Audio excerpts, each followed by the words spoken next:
この辺です。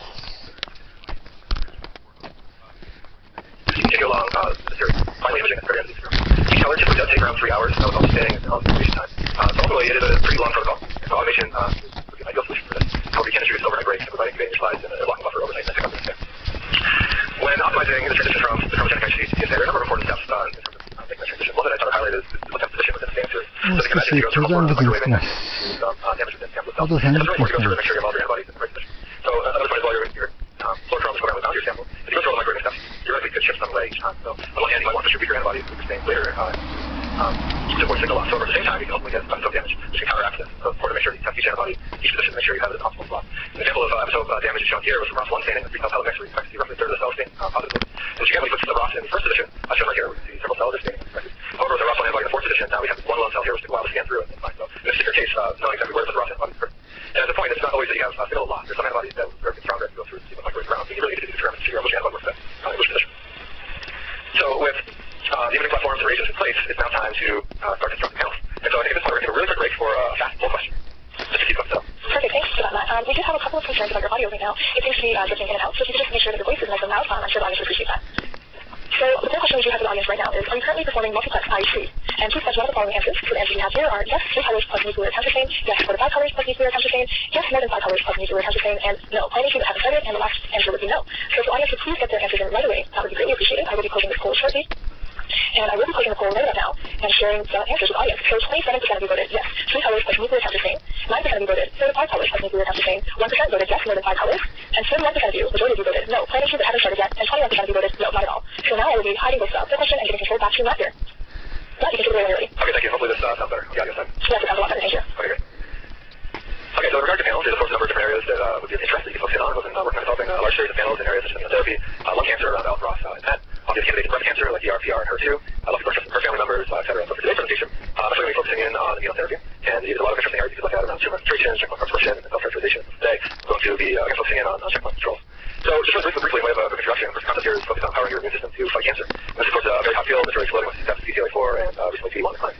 Well, we actually discussed this for a long time ago and struggling with the question of why doesn't your immune system take care of problems with the tumor itself? Obviously, part of the issue is that the tumor is self-derived. However, there are a lot of changes that involve the number of neoantigens that the immune system should be able to home in on. In the end, it comes down to the concept of immunoediting, which consists of 3 phases: elimination, equilibrium, and escape. And so in the beginning, the immune system can challenge the tumor in order to eradicate it. However, when this isn't perfectly successful, the tumor and the immune system find themselves in a balance, which is the equilibrium phase. So the tumor is under constant pressure from the immune system, which drives selection of immune-resistant clones, which in time take over. This leads to the escape phase, where tumors can propagate even in the context of the infected immune system. So the hunt is on to figure out ways to assist the immune system, and make a long story short, in areas that those sort of quickly focusing on the manipulation of immune checkpoint control proteins, amongst other approaches like vaccination and T-cell engineering. And so typically immune checkpoints help maintain self-tolerance and protect tissues during the immune response. But it's the dysregulation of the checkpoint protein that we need to assist. And so there are a number of different checkpoints, many of which are highlighted on this slide. It's a figure from 2 Carl's review from a couple of years ago. So we have a T-cell on the bottom, and the antigen-presenting cells picked up top. And here right in the middle, we have the TCR, which will activate the T-cell in the context of the signal from CD14. And everything else in the slide functions to fine-tune this response. Everything else in the slide is immune checkpoint control protein. And all these targets are potential therapeutic targets of interest. And so we have, such that these targets have been around for a very long time. We noticed the gap in the field, which is there's a lack of high-quality, commercially available IgG antibodies for these cancer therapy targets. And so we developed the objective to generate a comprehensive pipeline of antibodies, rather monoclonal antibodies that are IgG-driven projects, some focus on collaboration. And so as we're going through all of these targets, we decided to initially prioritize PD-L1. This is a very hot target on this, where IgG is the primary development objective, looking at heme reactivity. And so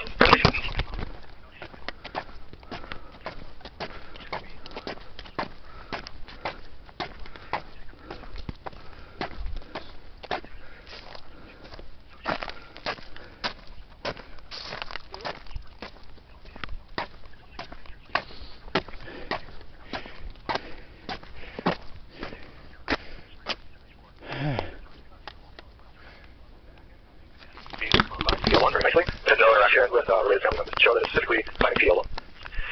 Moving down the line, we have to take advantage of cell pellets. So here, using similar cell models, Carpus 299 and PC3, you can see a nice staining in Carpus 299 cells. And this gives us confidence in the fact that our antibody can perform the IgG setting before making the move into tissue. Where initially we have been taking advantage of human placenta, which is a nice control for PD-L1, where we see staining in the tissue of trophoblast of the placenta, but not internally within the stroma where the line is expected.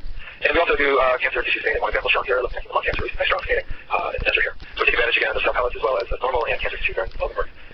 And then through the literature, we also get nice post-release validation. This example here illustrating PD-L1 clone E1L3N is able to bind PD-L1 in the tumor, shown up here in panel A. But it's also able to bind immune cells in the stroma as well as alveolar macrophages, shown down here in C. And then a negative is shown on the bottom right, D. So moving forward, we released the PD-L1 clone E1L3N about a year and a half ago. We're preparing to release a follow-up set of PD-L1 IgG antibodies, and we've got the data shown here. We have a rather monoclonal E1JPJ that binds PD-L1 in the extracellular domain. And we're gearing up to release a mouse anti-human PD-L1 antibody that binds PD-L1 in the intracellular domain. And some example data is shown here for both, again, appropriate staining in the placenta, and then the use of cancer samples, human colon of top 3 on JPJ, and human colon cancer is shown here for the mouse monoclonal. And to round out the family, we're also preparing to release mouse monoclonal for PD-1 called DH33, as well as rabbit monoclonal, which develops for PD-L2, which is called B7UHC, and will be commercially available later this month. And then finally, to round out the portfolio for now, we recently released our clones to B7H3 and B7H4, and very recently released our Visa antibody clone D1-LTJ. We're gearing up to release an IVO IgG antibody as well as 10-3, and we've also released CD40 ligand. So all these antibodies in our hands at this point, it creates an opportunity, of course, to start putting them together into multiplex panel. And so in addition to making these available, we've also started working on protocol development for a multiplex setting. And so I'm going to show an example looking at immune checkpoint control of co-expression, here focusing on PD-L1, B7H4, and Visa, three immune checkpoint control proteins, along with CD8, which is a marker of effector T cells, and keratin, which is a tumor marker. So the antibodies that we're using are our clones PD-L1, D1L3M, B7H4 clone D1M8I, or Visa clone D1LTJ. For CD8, we're using clone C8/144B, which is a mouse monoclonal, and then also pan-keratin, which is a mouse monoclonal as well. So again, using the serum-based approach, just using isotypes of all these antibodies no longer matters to the microwave stuff. So from here, I'm going to show some optimization of how we put these panels together, and then I will show some example data from one with screened a small cohort of breast and ovarian cancer patients. So the actual workflow in developing these panels is depicted on the top, where it all begins with IgG antibody development. From there, we retitrate antibodies using the serum detection system before moving into order optimization experiment. From here, we then do a mix and match experiment with antibody fluorochrome pairing, to ensure we are pairing the right antibodies with the right fluorochrome. It's actually a really important step because it enables you to control the signal intensity of the antibodies in your panel, because you can produce stronger antibodies with weaker fluorochrome and weaker antibodies with stronger fluorochrome. We then move to control cell pellets and before moving into tissue. So using PD-L1 as an example, this is the optimization experiment shown here, where we have our PD-L1 clone 1L3M titrated on cell 3, using an antibody 1 to 200 titrated down to 1 to 15,000. And we're using this antibody for the experiments here at 1 to 1,400, which gave us an optimal balance of signal to noise. So here we're looking at the immune flux intensity per cell. So we're getting again using HARPER-299, which is blue, and CC3 is in red, looking at how PD-L1 performs in different positions in staining series. First position, first second, first third, first fourth, first fifth. And you can see in the case of PD-L1, we actually have an increasing signal intensity as we go deeper into the staining series. And the green line here is the signal to noise for each step. And then finally coming to the fluorochrome comparison, here we have PD-L1 in context of Elective 350, 50, Elective 594, Sci3, and Sci5. You can see there's quite a dramatic impact in terms of signal intensity depending on which fluorochrome you're using for each antibody. So clearly you get the strongest signal with Sci3 for PD-L1, and the weakest signal with Elective 350. And so with this in mind, we ultimately created a balanced panel. You spend the first channel with Sci3, which I'll be showing as color yellow. The second position we have C8, which is Sci5, and I'll be showing that as red. The third antibody in the series is B7H4, Elective 4594, which will be shown as magenta. Then we'll go into PD-L1, which is in the fourth position with 50, and the color will be green. And then rounding out we have keratin in the fifth channel, Elective 350, which will be shown in cyan. So with the panel in place, we now jumped over to human tonsil, which is a nice control tissue for many of these markers. Here we can see keratin in cyan. Well, scattered cell for Visa and PD-L1 scattered in green. And so we feel comfortable with how this panel is performing in cell pellets, which didn't show any control tissue, like the tonsil is shown here. We then took this to screening a set of breast cancer and ovarian cancer samples that we have. So 12 breast cancer samples and 22 ovarian cancer samples.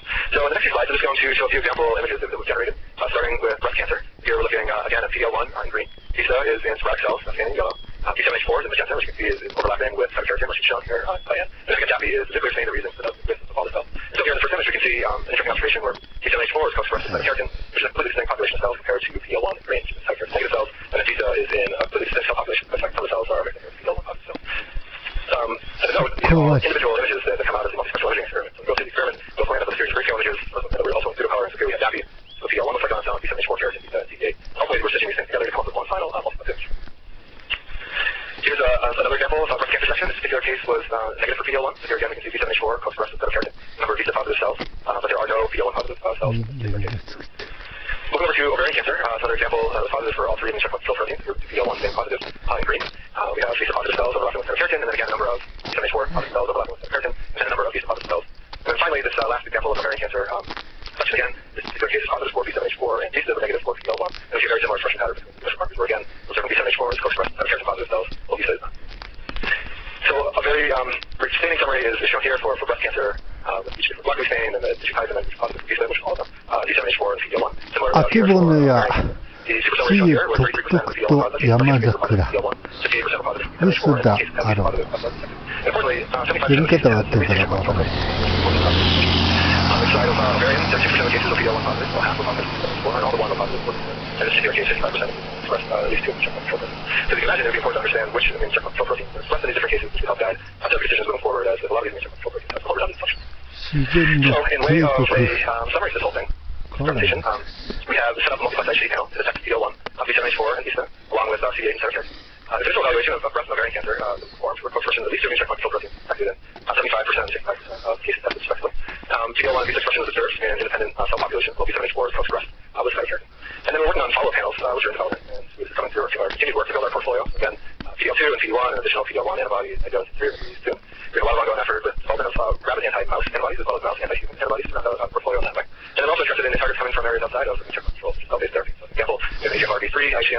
section shortly, which is, of course, targeted cell-based therapy space. In terms of example follow-up panels, just a couple of more quick examples. Here, looking at breast cancer, we have the panels of interest. In 3 color stains where we have, again, PD-L1 clones, UNL3 in green, along with FOXP3 in yellow and CD8 in red. And so the concept behind this secret panel, of course, is centered around the interest in PD-L1, and then also the relevance of the ratio of CD8 to FOXP3 cells. So this secret panel would enable you to simultaneously measure PD-L1 as well as measure the ratio of Tregs to effector T cells. On the right, we have a similar panel, again, with PD-L1 clone UNL3 in green, this time with CD3 in yellow and CD8. So here we can look at PD-L1 as well as the broader analysis of the population within the actual tissue section. And then finally, we have a human lung cancer case stain here with PD-1 now in green, along with CD3, CD8, subkeratin, PD-L1 on TAPI. So here, this would enable you to look at PD-L1 along with the structure of PD-1 context of T cells and tumor cell keratin. And so focusing in on the top right here, we can see this nice little section where we see PD-L1 this time magenta, which is staining separately from the cytokeratin positive cells here at the end. And you can see a number of T cells that are in and around the actual PD-L1 positive cells and cytokeratin positive cells. So at this point, I think we're going to pause for one more poll question. Yep, that is correct, chat. So we do have one more poll question for the audience right now, and I will be launching that on the screen. So the poll question we have is, what is your favorite tumor immunology panel? And the answers we have here are PD-L1, FOXP3, CD8, and the second answer is PD-L1, CD3, CD8, and the third is CD3, CD8, FOXP3, and then also PD-L1, DH, G7, H4, Vistar, KRT, and CD8, and the last one is other. So audience, please get their answers in. That would be greatly appreciated. Also, I do encourage the audience to keep sending in their questions. We have received a lot of questions so far, and I really appreciate it. And if you could please keep sending in your questions. So I will be closing this poll question right about now and sharing the answers with the audience. So 17% of you voted for PD-L1, FOXP3, CD8, 8% of you voted for PD-L1, CD3, CD8, 16% of you voted for CD3, CD8, FOXP3, and the majority of you, 34% of you voted for PD-L1, D7.